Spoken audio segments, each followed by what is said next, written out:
जय जय शङ्कर हर हर शङ्कर जय जय शङ्कर हर हर शङ्कर जय जय शङ्कर हर हर शङ्कर जय जय शङ्कर.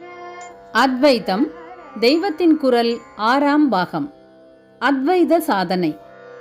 வைராகியம் தொடர்கிறது. பார்க்கிறது, கேட்கிறது, எல்லாவற்றிலும் வெறுப்பு வைராகியம் என்று ஆச்சாரியால், அதாவது விவேக சூடாமணியில் சொல்லியிருக்கிறார். இதில் பார்க்கிறதை தள்ளி கேட்கிறது, கேட்க வேண்டியது என்று பகவான் கீதையில் சொல்லியிருக்கிறார் என்றேன்.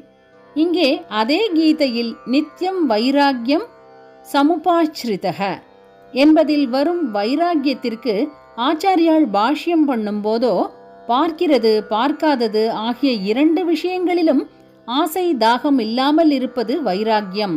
திருஷ்ட திருஷ்டேஷு விஷயேஷு வைத்ருஷ்யம் என்கிறார்.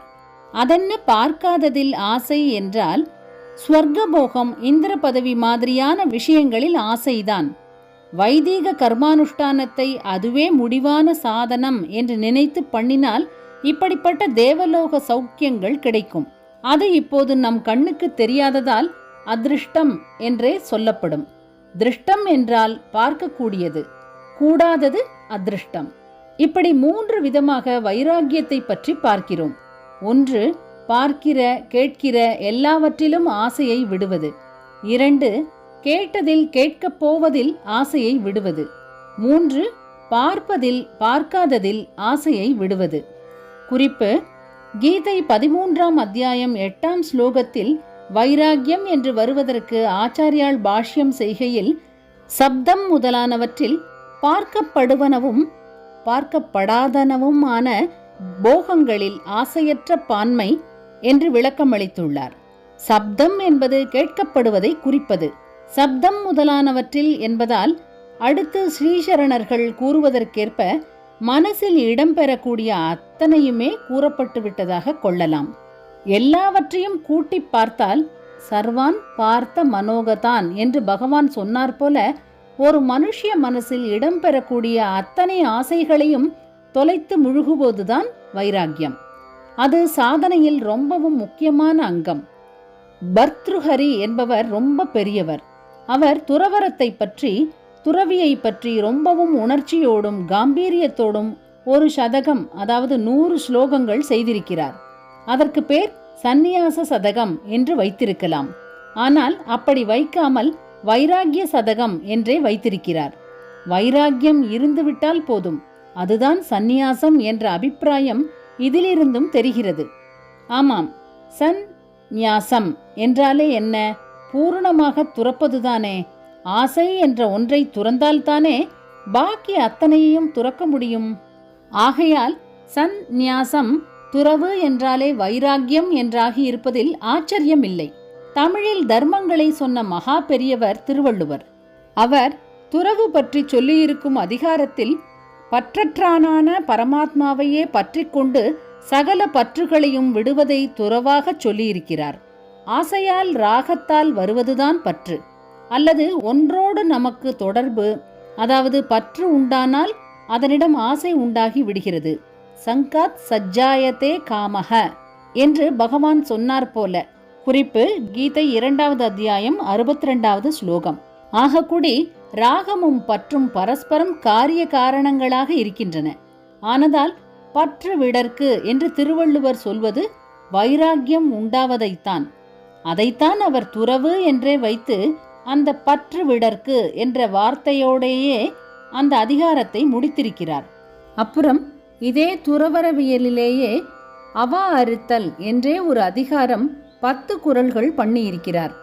அவா அறுத்தல் என்றாலும் வைராகியம் என்றாலும் ஒன்றுதான். செல்வத்தையெல்லாம் திக்காரம் பண்ணிவிட்டு புறப்படுவதுதான் வைராகியம். அப்படிப்பட்ட அந்த வைராகியத்தையே பெரிய செல்வம், அதற்கு சமானமாக இக உலகிலும் ஒன்றுமில்லை, தேவலோகத்திலும் இல்லை என்று அழகாக சொல்லியிருக்கிறார். வேண்டாமை அன்ன விழிச்செல்வம் ஈண்டில்லை, ஆண்டும் அகுது ஒப்பது இல். இதே அபிப்பிராயத்தை சதாசிவ பிரம்மேந்திராலும் சொல்லியிருக்கிறார். சந்நியாசியையே ஒரு ராஜாவாக உருவகப்படுத்தி அவர் சொல்லும்போது அவன் ஸ்வீகிருத வைராகிய சர்வஸ்வன் என்று சொல்லியிருக்கிறார்.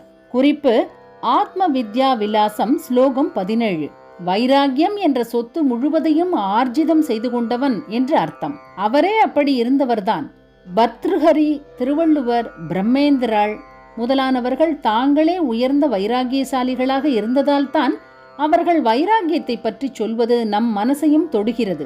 அப்போதைக்காவது வைராகியத்தை சாதிப்பது நமக்கு மகா கஷ்டமாயிருந்தாலும் அப்படி சாதித்து விட்டால் நாம் எல்லோரும் பெரிய சொத்துக்களாக நினைப்பவைகளையும் குப்பையாக நினைக்கும்படியான எப்பேற்பட்ட ஆத்மானந்த சொத்தை அனுபவிக்க முடியும் என்பதை இந்த அனுபவசாலிகளின் வாக்கிலிருந்து அறிந்து கொள்கிறோம். நம்முடைய ஆச்சாரியாலும் சொல்லவே வேண்டாம். 8 வயசில் வீட்டை விட்டு, ஊரை விட்டு, உயிராக நினைத்து செல்லம் கொடுத்து கொண்டிருந்த அம்மாவை விட்டு பரம வைராகியத்தோடு ஓடியவர் அல்லவா? அவரும் ஒரு கோவணாண்டியைப் போல பாக்யவான் எவன் உண்டு என்று பிரதி ஸ்லோகத்திலும் முத்தாய்ப்பு வைத்து ஒரு பஞ்சகம் பாடியிருக்கிறார். குறிப்பு: கௌபீன பஞ்சகம் என்றும் யதி பஞ்சகம் என்றும் வழங்குவது. பஜகோவிந்தத்திலும் கஷ்ய சுகம் ந கரோதி விராகஹ, வைராகியம் எவனுக்குத்தான் பேரானந்தத்தை உண்டாக்காமல் இருக்கும் என்று கேட்கிறார். வைராகியம் என்றாலே இன்னொருத்தர் நினைவு வராமல் இருக்காது. பட்டினத்தார்தான். குபேரனின் அம்சமாக பிறந்து கடல் வாணிபமெல்லாம் பண்ணிய ஐஸ்வர்யவான்.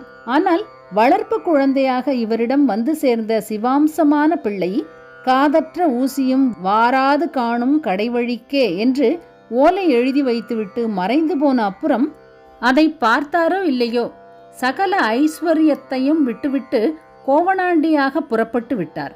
வீடு நமக்கு திருவாலங்காடு, விமலர் தந்த ஓடு நமக்கு உண்டு என்று வீட்டை விட்டு ஒரு ஓட்டை பிக்ஷாபாத்திரமாக எடுத்துக்கொண்டு கிளம்பிய வைராகியசாலி அவர். அப்புறம் அந்த மாதிரி ஒரு ஓட்டை உடைமையாக வைத்து கொண்டிருப்பது கூட துறவரத்துக்கு இழுக்கு என்று அதையும் போட்டு உடைத்தாராம். ஊரும் சதமல்ல, உற்றார் சதமல்ல, உற்று பெற்ற பேரும் சதமல்ல என்றெல்லாம் அவர் நிறைய பாடி வைத்திருப்பதை கேட்டாலே பிரசவ வைராக்கியம், ஸ்மசான வைராக்கியம் மாதிரி அப்போதைக்காவது எவருக்கும் ஒரு விரக்தி ஏற்படும். வைராக்கியம் நாளை தொடரும். ஜெய ஜெய சங்கர, ஹர ஹர சங்கர. மகாபெரியவா சரணம். ஜெய ஜெய சங்கர, ஹர ஹர சங்கர. ஜெய ஜெய சங்கர, ஹர ஹர சங்கர. ஜெய ஜெய சங்கர.